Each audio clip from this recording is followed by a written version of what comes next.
Hello, I'm Joan Silva, and welcome to Tidy Up Tuesdays with Joan Silva. I love helping you discover the joys of tidying up. And of course, we all define tidying up differently, don't we? Tidying up for some is pristine, clean, put away, nothing hanging out, no clutter, no piles. However, tidying up means something different to each one of us. We have different definitions, and I encourage you to make your own. Don't take mine. Don't take someone else's. Don't read it in a book. Decide what it is for you. So welcome to Tidy Up Tuesdays with Joan. Today's topic, as I had promoted earlier, was, does tidying up make you healthy? Does clutter affect your physical and mental health? And I actually added, does tidying up actually make you happy? Not just healthy. Now, let me answer that in a couple ways. Happiness, we have so misdefined.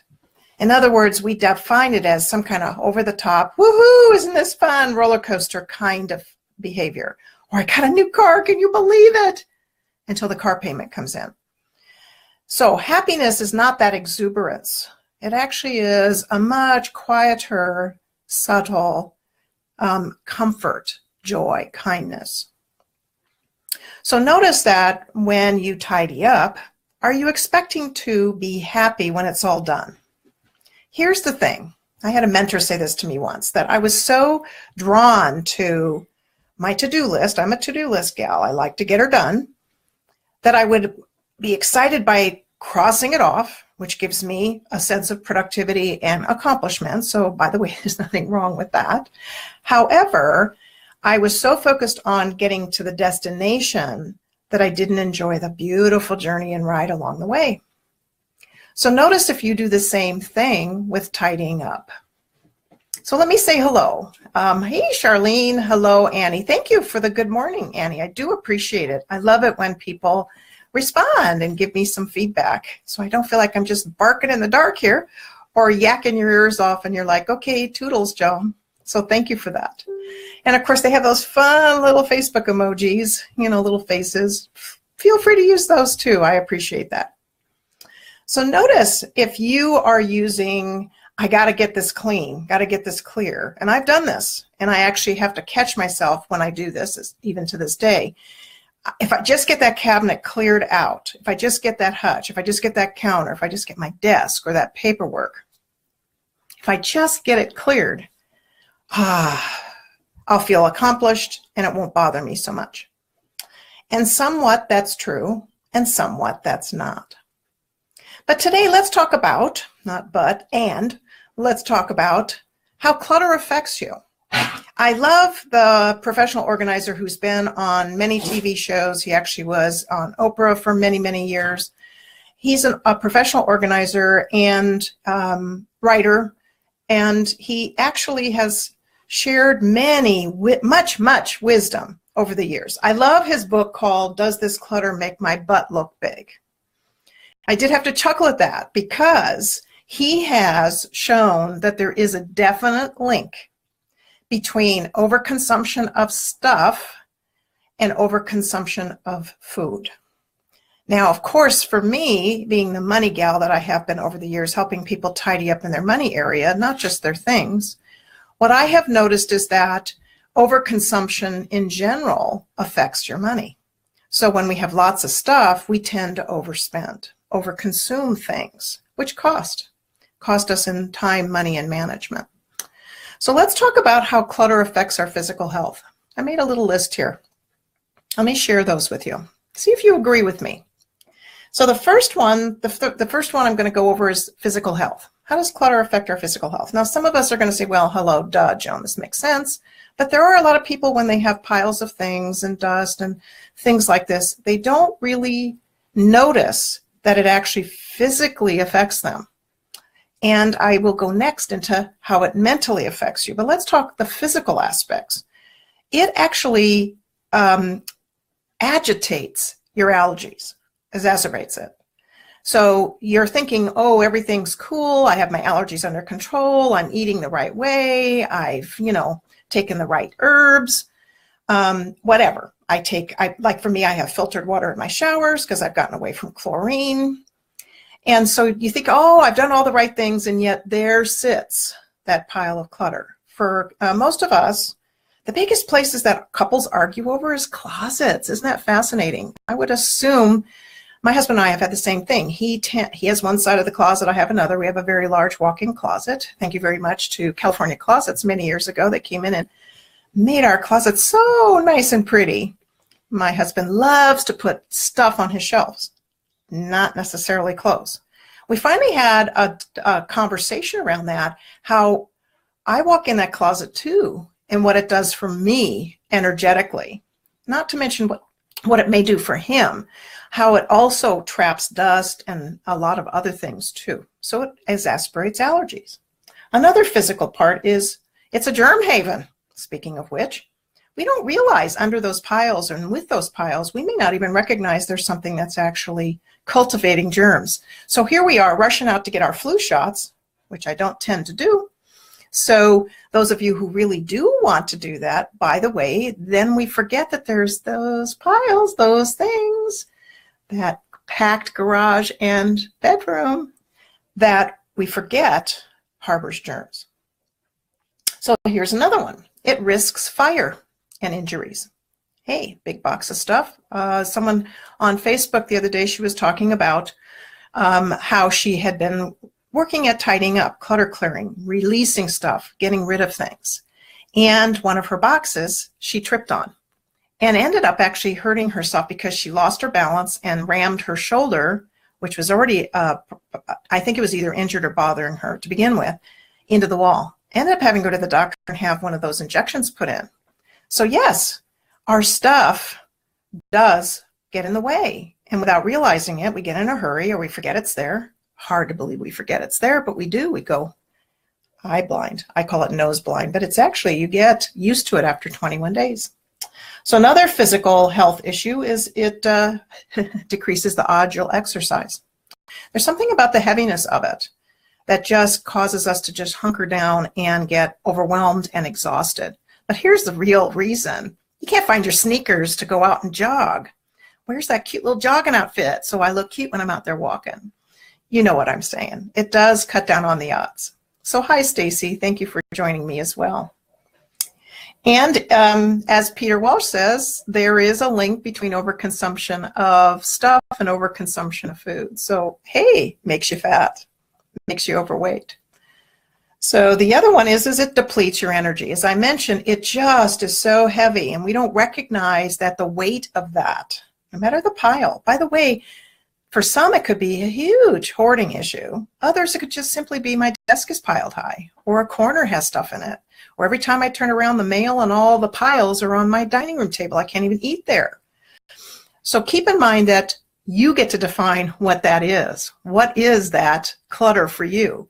It wouldn't take much for it to really agitate me. Whereas for my husband, it actually can be quite, a pile can be quite high. Things can be quite messy, as I would put it. He probably wouldn't. And it would not agitate him. It takes a while for that to come through for him, whereas me, it's immediate. Isn't it funny how opposites attract? Annie, you said, Joan, how should I deal with my husband who can't let go of anything? Oh, that is such a lovely topic. I need to do one on just that. There's many ways that you can deal with that.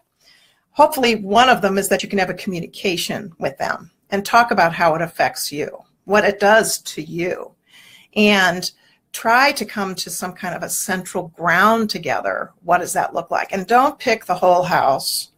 I can't talk about the whole garage. My husband's a handyman and electrician, and of course our garage is many times the staging area. Many times he's emptying his truck of things that he's had to pull out for a client and take somewhere else, and he sorts. So our garage sometimes doesn't look quite like I'd like it. However, you don't want to talk about the whole garage when you say, okay, I want it to look like this, and they're not ready. The other thing is that you have to emulate it. So in other words, you're the one that's going to show, what does this mean? How do I want it to look? I've noticed with my husband, and like I said, we're opposites. I've noticed that as time goes on, he notices less and less things in the house, and he notices how important that is to me, and he notices that things are starting to clear. And let me give you a real heads up, a real warning. There's deep psychological things going on here, a lot of emotion, how they're brought up, some kind of attachment we have to stuff as we got raised.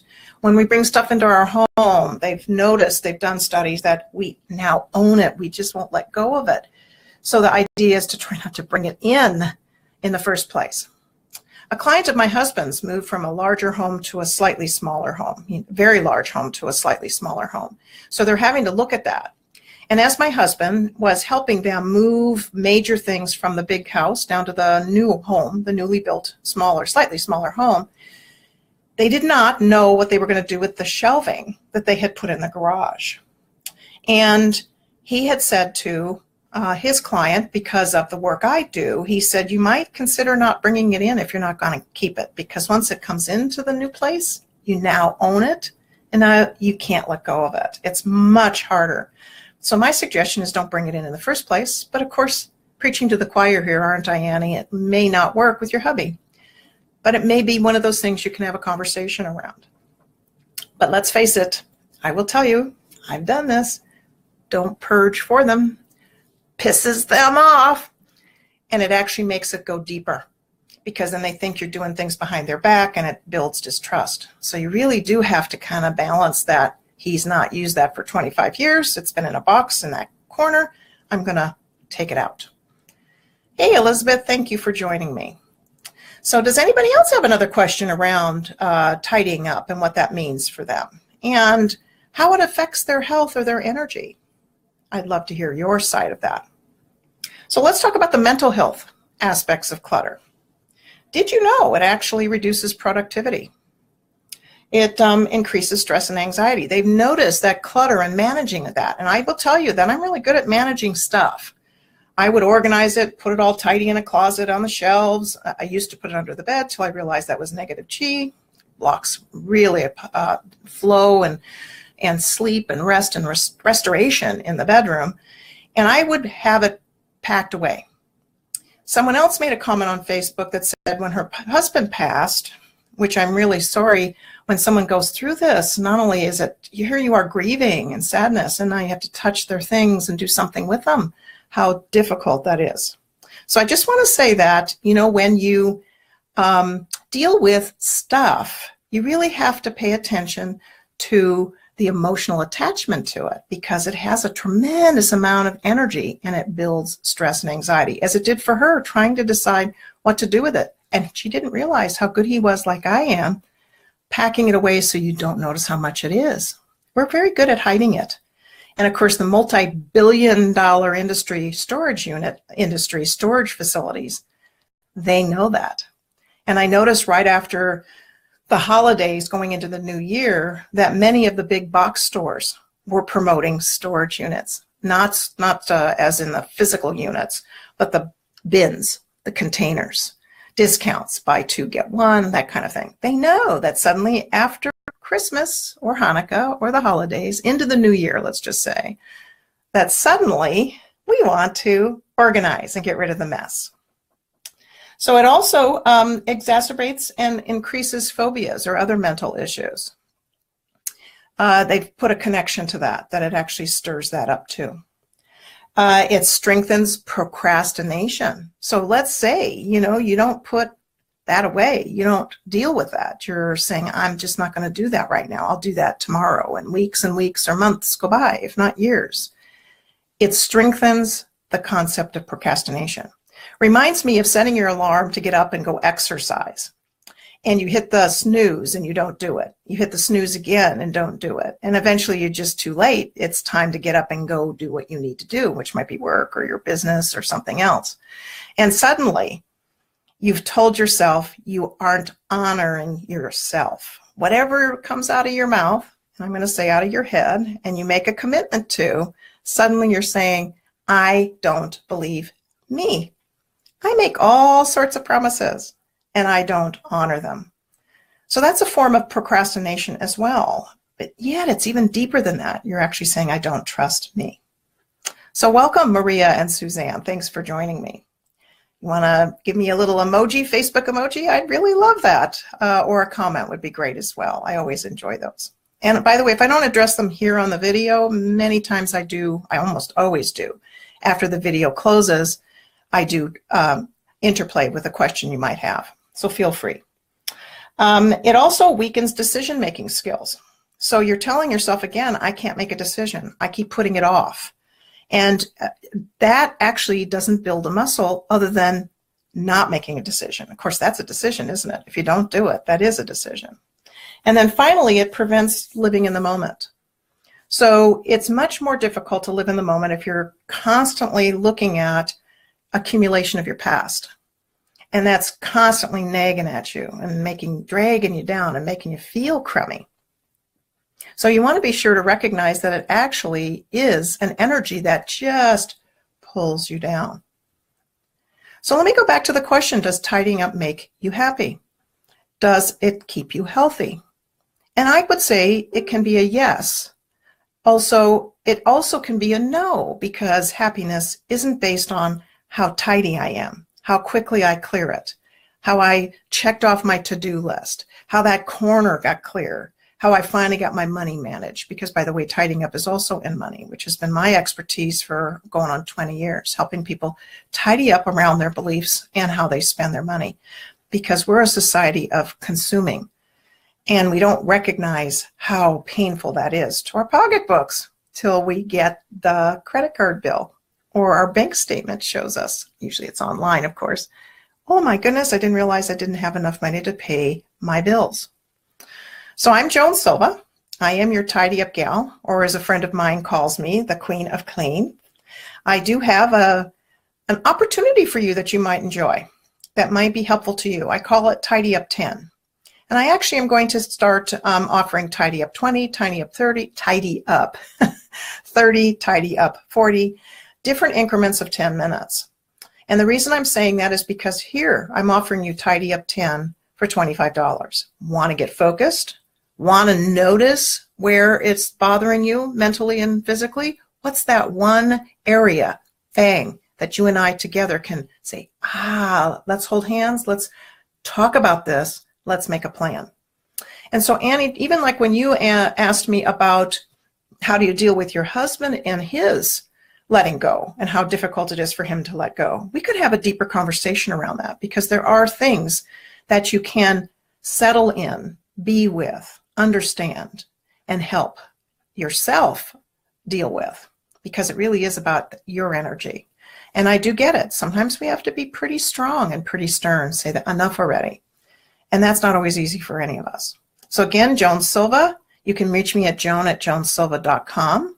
I'm also on YouTube. These videos almost always get posted there at some later date. And then every 2 weeks, I do have a Tidy Up Tuesday newsletter.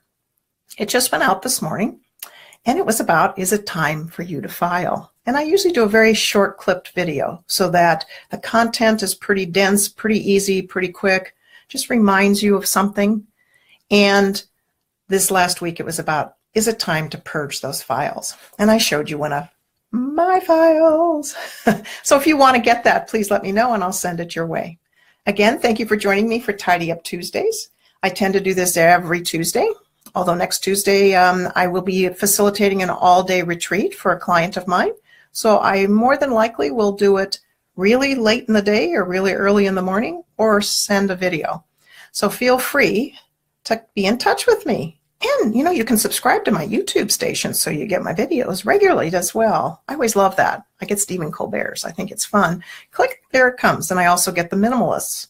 There's another one. They do a podcast at least once a week, almost always on Tuesdays. There's something about Tuesday. So thank you again for joining me. Have a delicious day. And, I want to help you discover the joys of tidying up, because there really is joy in that, no matter how small that is. Thank you.